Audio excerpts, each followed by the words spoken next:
Hi, this is Jason Isbell, and this cool guy over here, Sadler Vaden. You're watching 101.9 KINK Radio in the live studio. Jason, that was gorgeous. Thank you. So pretty. Thanks. We were talking backstage about how much I love your guitar playing, and that was such a great, beautiful rendition of that song.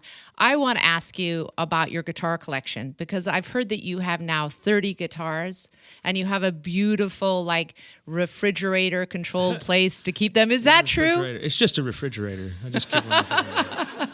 It's like my grandmother with her money. I just keep them in the refrigerator. I probably have 30 or so at this point, which is not a ridiculous collection. I like to remind people. I know that about shoes, so I gotcha. Yeah, I got understand. You understand. Right. And, shoes, you have to have 2 of each shoe. So it's... That's right. But because you are a collector, you have some guitars from the 1950s, I understand, 57 and 58. Yeah. Are you on these kind of boards looking for rare guitars? We're nerds. Sadler and I both are. That's what we were doing right before we walked in here. You were? Yeah, I swear it. That's yeah, we noticed last night he sent me a link to an Instagram thing with a guitar player that was like the fastest guitar player in the whole world. Right. And then today, like, we do the same things pretty much on a day off. We just look up the fastest guitar players on Instagram, and then we look at all the most expensive guitars on Reverb. That's what we do all day. We relate. Since we last saw you, you've had a little girl. Congratulations. Thank you very much. Thank yeah, you. It's very cool. Thank you. I only assisted. I know. I didn't have. I just watched. Now, this is what I've heard, that because your wife is also a wonderful musician and she goes out on her own tours, that because you have the bigger bus, the baby comes with you. Yeah, Accurate? when we're separate. We tour together quite a bit, but when like right now, Amanda's back in Nashville doing some stuff for Americana Fest, and so yeah, when we're separate, I have the baby with me because it's just safer. A baby in a van is a hard one to pull off. Yeah. And we have, like, in the bus, we have a dog gate that is bolted to one of the bunks, so it's like and we got it from Petco. It's a dog gate, and we just riveted it to the bunk, and we put the baby in there, and we closed the gate, and I think she's probably about a week away from figuring out how to open the gate. I think that's about what we've got. You're going to be in big trouble. Yeah. You were so small when you started playing, and I've read that your granddaddy gave you a mandolin first. Yeah.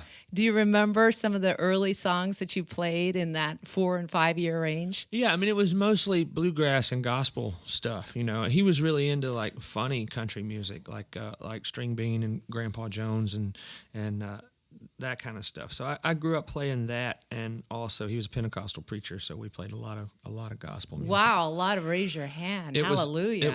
It was serious business. It was wow. serious. I mean, they spoke in tongues and all that, and we were about half an hour west of the Snakes. Like when I know it's the same denomination, and I'm dead serious. Like when I got up in my teens, I read this book. Dennis Covington, who actually taught my wife at Texas Tech, but he wrote a book about Sand Mountain, Alabama, about snake handling there and a particular family. And I recognized some of the names in the book as going to my granddad's church when I was younger, and then I guess they got more serious about it and moved east and started taking up the snake. So yeah, it was pretty serious business. Well, I want to ask you a very serious question, and I'm such a big fan of people who are open about their sobriety or recover from any other kind of illnesses. And when I saw you in Drive By Truckers, I was like, that guy is so talented, and one day I hope he goes out on his own. Do you ever attribute being able to go solo to the fact that you got sober?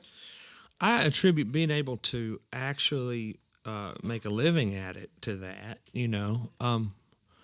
but I think it's kind of the tail wagging the dog. I mean, I think had I stayed in that band, I don't know that I would have gotten sober, because that's what I needed. I needed a wake up call like that, and it still took years after all that went down. It took me 3 or 4 years before I ever really started the process of cleaning up. But yeah, I can say without question that we wouldn't be where we are without that, because that just gave me so much more focus and consistency with the live shows made traveling a lot easier. And then if you're having more fun on stage, the audience is going to be having more fun too. So. No doubt about it. You look amazing and you Well, sound thank you. so good, Jason. Thank you. Isbell, let me get it right. You got it.